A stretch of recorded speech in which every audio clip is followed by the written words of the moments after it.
Hi, I'm Barry Kahn. I've been thinking a lot lately about implicit and explicit learning. Implicit and explicit. Implicit learning is when you learn something without particularly thinking about it. And one common example is how babies and young children acquire a language. So if you're born in Germany, your parents speak German and you learn German too. And nobody thinks much about it because it's what babies do all over the world and have been doing, I guess, since humans acquired speech a long time ago. It's implicit learning because it just seems to happen. Babies listen and they watch, and once they get enough control over their mouths, they begin to speak. Dog, cat, mommy, hungry, bed, book, whatever they want to say. They don't have lessons. They don't study grammar. They don't study pronunciation in any formal, explicit fashion. They are surrounded by language. We use the word immersion because they're swimming in English or German or Russian, whatever the language is. They're swimming in it all the time and they acquire it. And as the years go by, they seem to acquire grammar because they speak using ever more correct grammar, and their pronunciation gets better. And then they're speakers of whatever language or languages they've learned.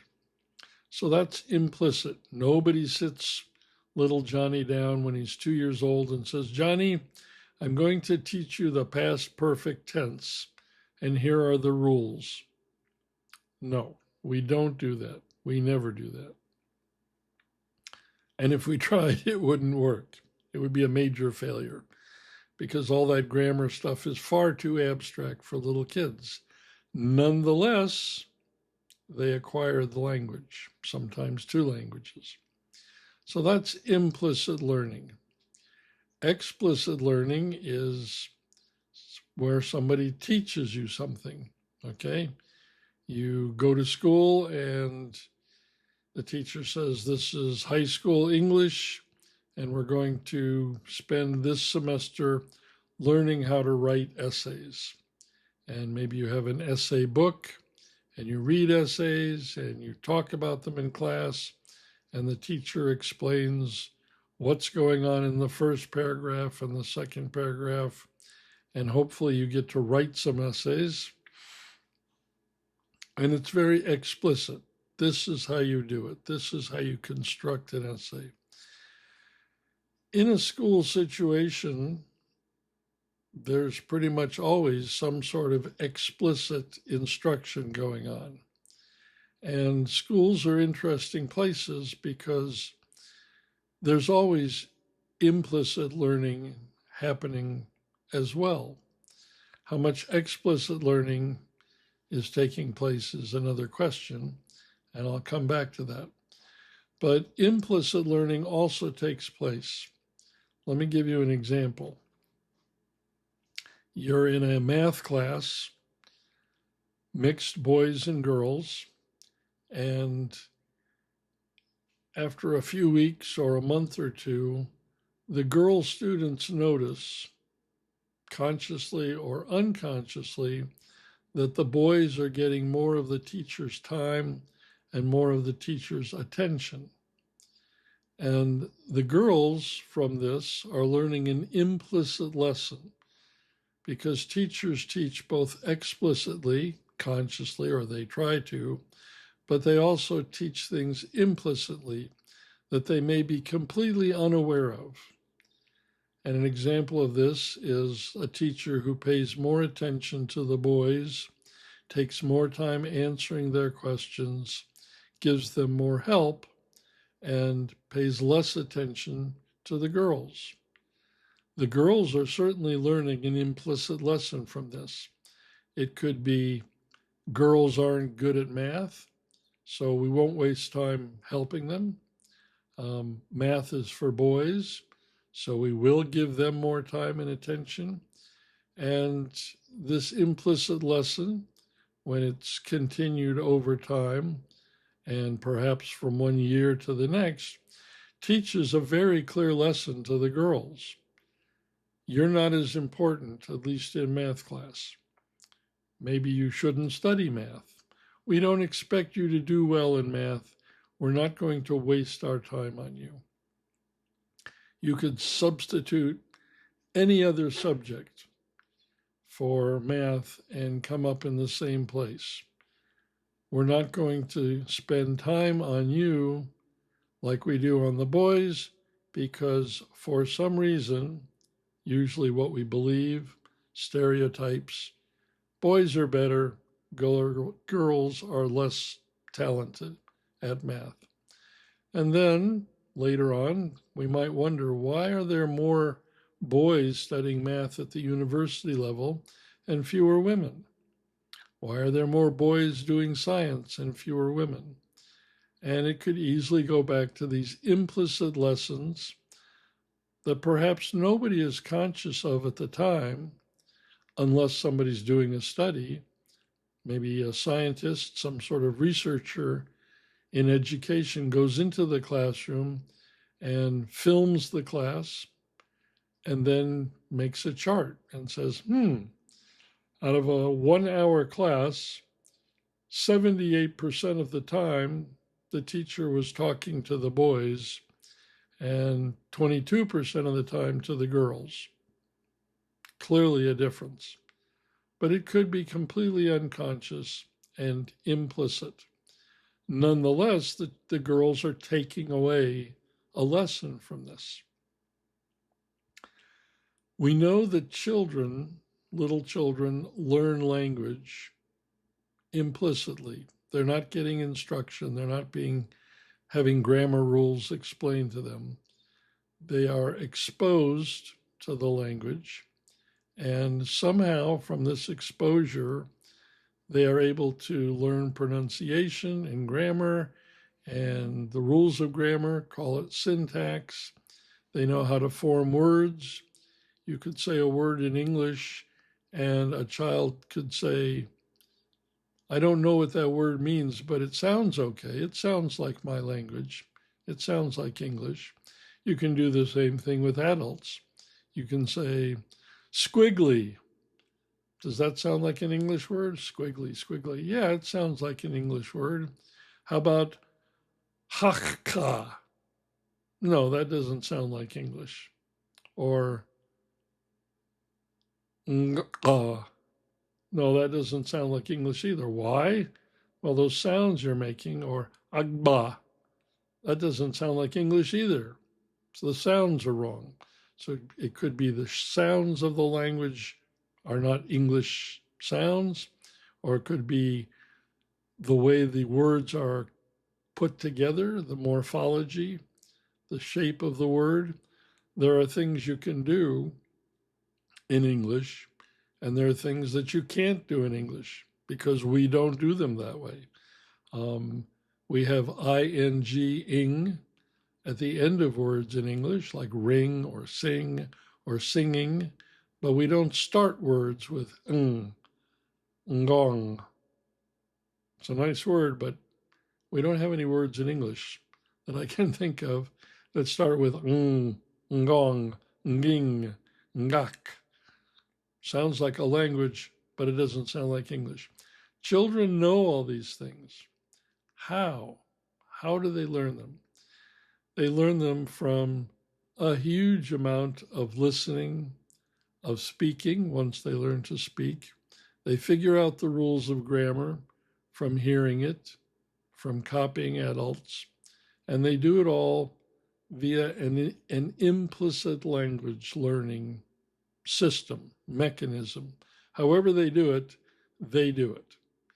You speak French or Xhosa or Swahili or English with a Canadian accent, and you learned it without formal instruction if you're a native speaker.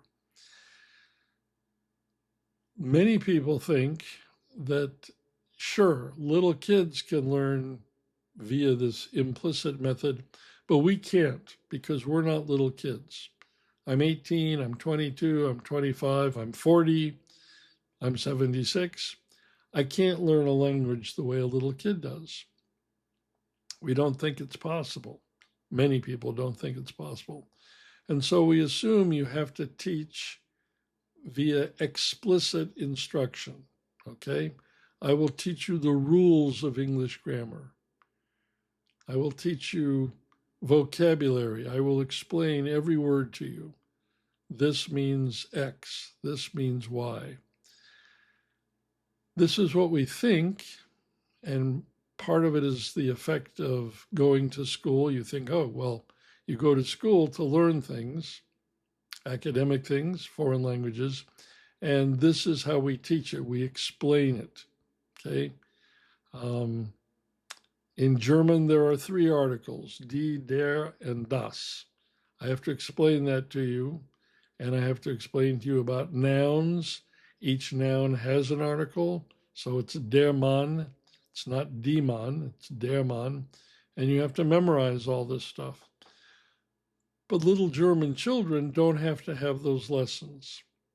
Again, are they smarter than we are? No, I would not argue that little German children are smarter than German adults. In fact, German adults know mountains more stuff than German babies and young children. And yet we think, well, yeah, but we can't learn the way the children do. And I would suggest, and I'm not the only person who feels this way, that that's not true.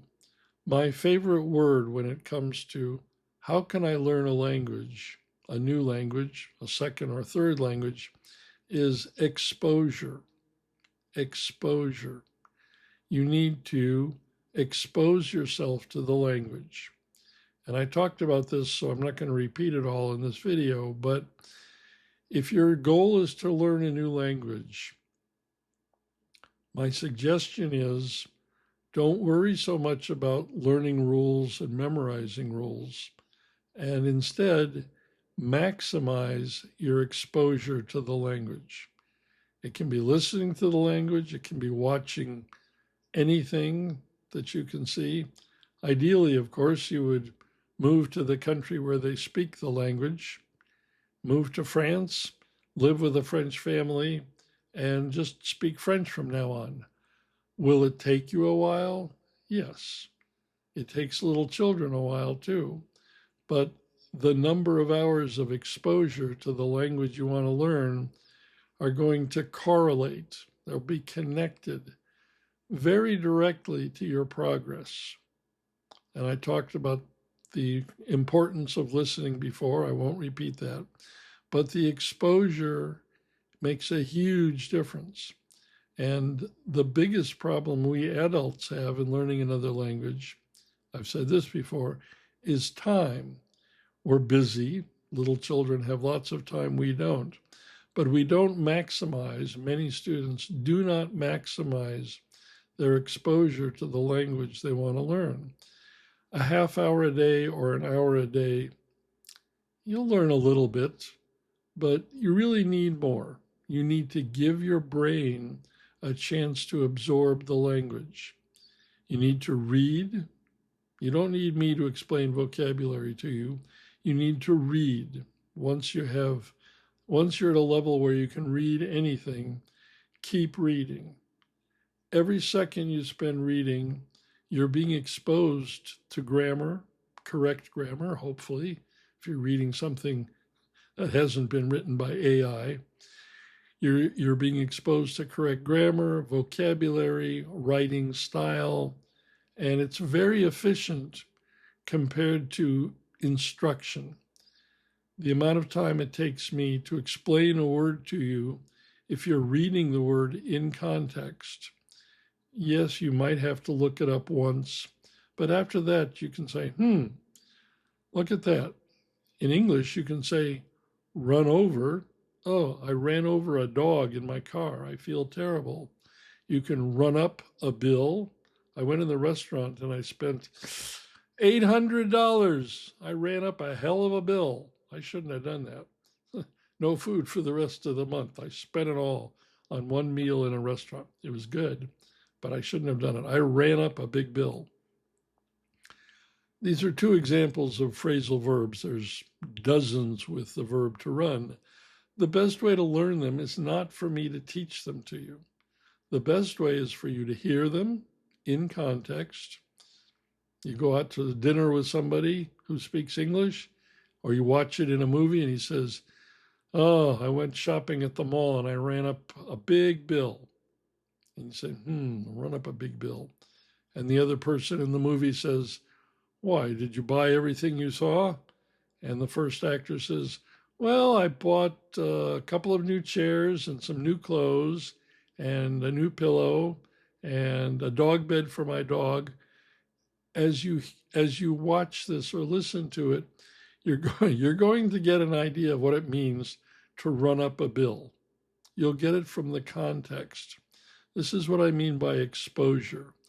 Exposure to real language, whether it's real French, real English, or real anything else, real language, people communicating with each other. So I personally have not used the internet for watching to learn a new language. Most of my language learning was done before the internet, but I know that lots of people do it. The richer the exposure, the more realistic the exposure, the more efficient it will be for you. So if you were, I don't know, pick a country.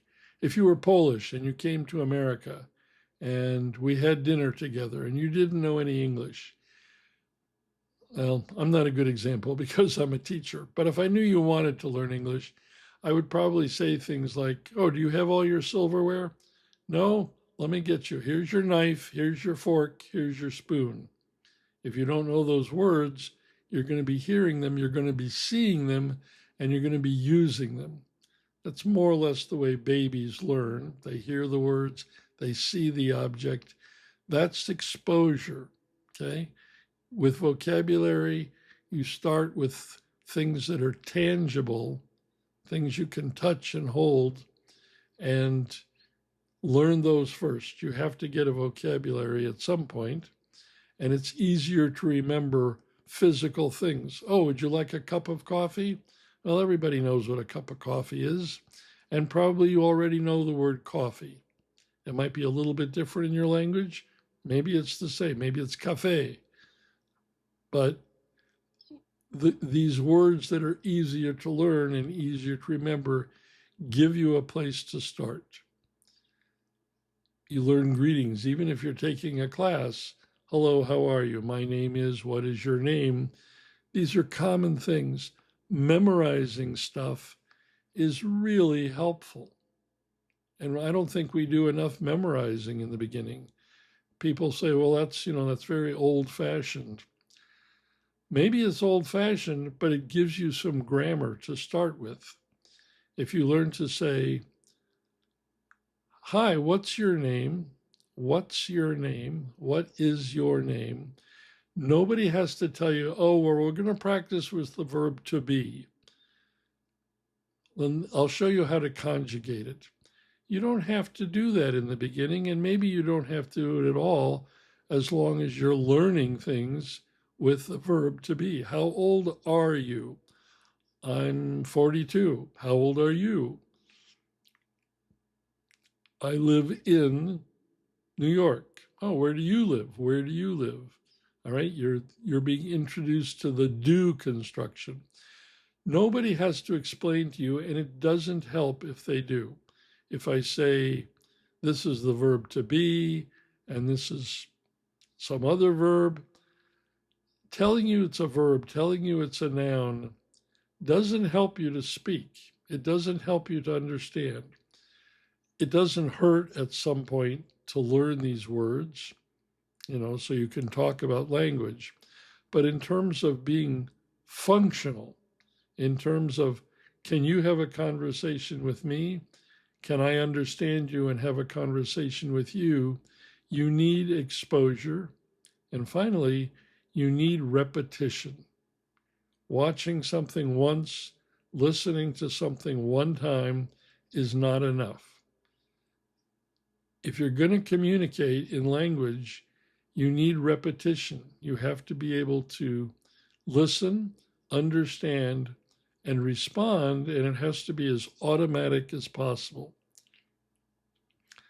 On the language apps that I teach on and occasionally listen on, you can tell even if it's a beginner, because there are questions that everybody asks.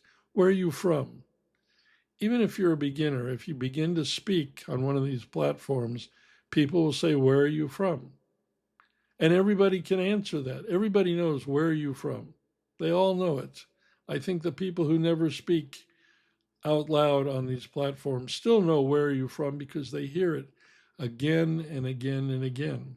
And when they answer, I'm from Mexico, I'm from Nicaragua, I'm from Senegal, I'm from Mauritania, I'm from Saudi Arabia. Whatever your country is, everybody knows I'm from fill in the blank, put in the country, because they hear it again and again and again and again. And that repetition is what makes it automatic. When you know stuff by heart, when you have it memorized, it's giving you grammar. I'm American. I'm French. I'm tired. I'm hungry. After you hear I'm enough times, you don't have to know that the comes from am, although you'll learn it from reading. I am American.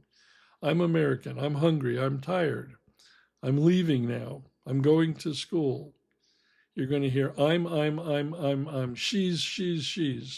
She's my sister. She's older than me. She's tired. She's going to New York next week. She's studying. She's. You say these things, you listen to them, you repeat them, and they become automatic. And then later you can say, oh yeah, I know how to say she's, and there's he's, of course, she is, he is. You figure out the grammar from the exposure. And then if you're interested and if you want to, you can get into fancier grammar, you can talk about it, you can discuss it, you can compare it to your native language. But knowing any rules doesn't help with speaking. You can't stop and say, all right, do I use the simple past now, or do I use the past progressive? It doesn't work. It has to be automatic, and the automaticity comes from repetition. You have to hear it 10, 50, 100 times. Then you have to say it 10, 50, 200 times. Get corrected if you need to be corrected, and make it into a habit. And the habit is like the foundation. If you know that I'm as I am and you know when to use it, then you use it correctly, I hope, forever.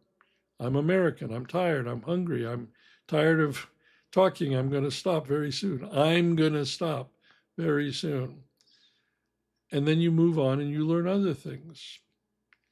But learning a language by learning rules doesn't work.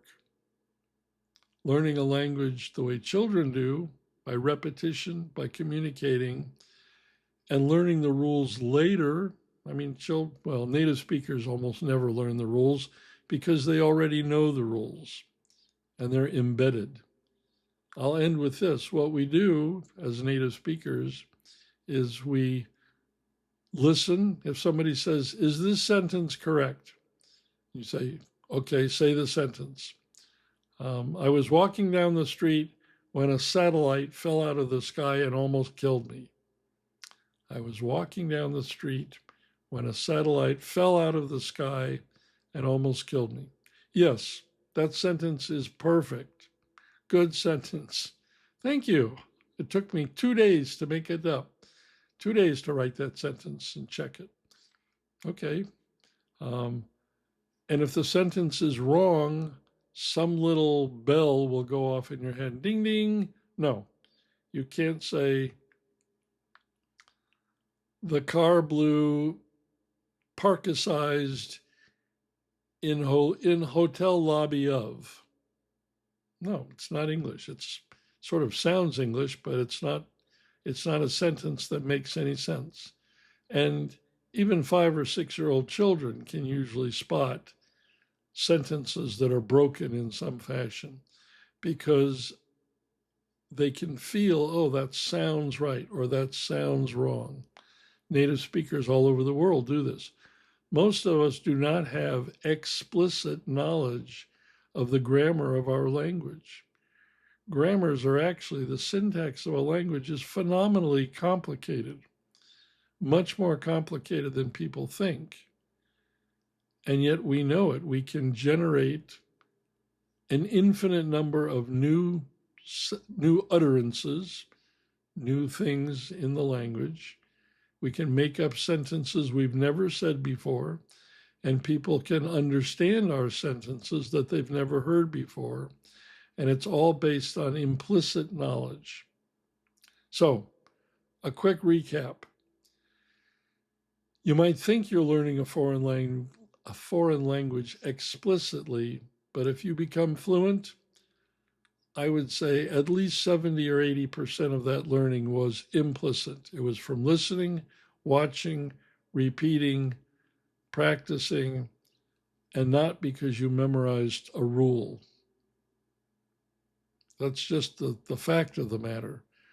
When we get good at a new language, mostly what we do, in my opinion, is we copy what we did as children with our first language. Why do people learn, if they put an effort into it, learn so much more quickly when they go to a country where the language is spoken?